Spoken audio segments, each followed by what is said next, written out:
অসম চৰকাৰ কুচালবংশী জাতিক যদি জনজাতিকৰণ নিদিয়ে 25ৰ ভিতৰতে ৰক্তাক্ত হ'ব।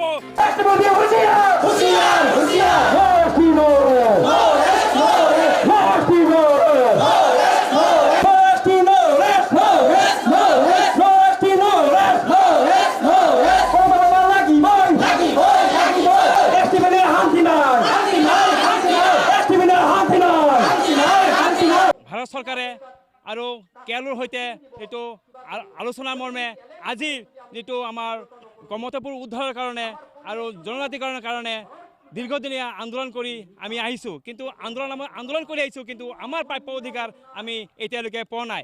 সেয়েহে আমি সিদ্ধান্ত লৈছোঁ যে আগন্তুক 9 নৱেম্বৰত বঙাইগাঁৱত বিশাল প্ৰতিবাদী গণসমাৱেশৰ এটা আয়োজন কৰিছোঁ। আৰু সেই গণসমাৱেশত আমি লাখ লাখ আজি জনগোষ্ঠীৰ আমাৰ কুচালবংশী জনগোষ্ঠীৰ লোক আহি আমাৰ ইয়াতে আমাৰ একত্ৰিত হ'ব।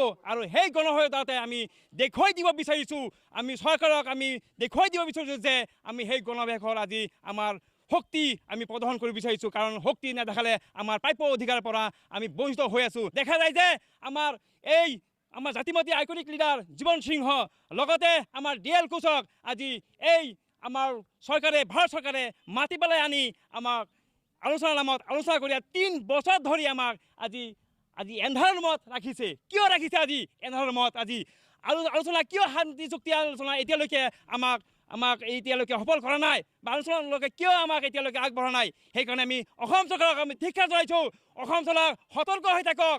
আগন্তুক দিনৰ কাৰণে অসম চৰকাৰক এটাই সকীয়াই দিব বিচাৰিছোঁ যে অসম জ্বলিব, ধাও ধাওকৈ জ্বলিব। সাৱধান অসম চৰকাৰ, কুচালবংশী জাতিক যদি জনজাতিকৰণ নিদিয়ে 25ৰ ভিতৰতে ৰক্তাক্ত হ'ব।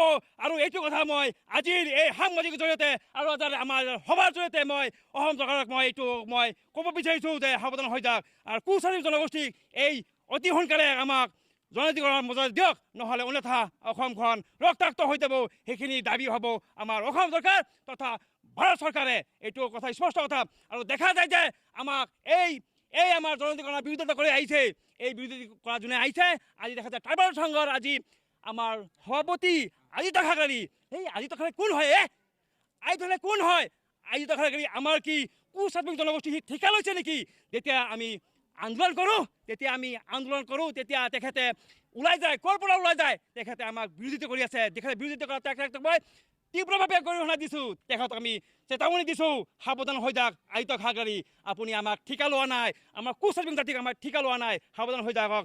আমি কুচালবংশী জাতিৰ আমাৰ জনজাতিকৰণৰ মৰ্যাদা আমাৰ কমতে পুনৰুদ্ধাৰৰ কাৰণে আৰু কেৰলৰ শান্তি চুক্তিৰ কাৰণে আমি আমাৰ প্ৰাপ্য অধিকাৰৰ কাৰণে আমি আন্দোলন কৰি আছোঁ। কিন্তু তাতে আপুনি মাত মতাৰ কোন হয়? সাৱধান হৈ যাওক। আমি সেইকাৰণে চৰকাৰক আহ্বান জনাইছোঁ যে আগন্তুক দিনৰ কাৰণে আমাৰ 2025ৰ ভিতৰতে যদি কুচালবংশী জনগোষ্ঠীক যদি জনজাতিকৰণ নিদিয়ে তেতিয়াহ'লে অসমখন ধাও ধাওকৈ জ্বলিব, ৰক্তাক্ত হ'ব। এইটো কথা স্পষ্ট কথা। অসম চৰকাৰ আৰু ভাৰত চৰকাৰ মই সকীয়াই দিছোঁ আজিৰ এই সংবাদ মেলৰ জৰিয়তে, আজি আমাৰ এই সভাৰ জৰিয়তে। সাৱধান হৈ থাকক।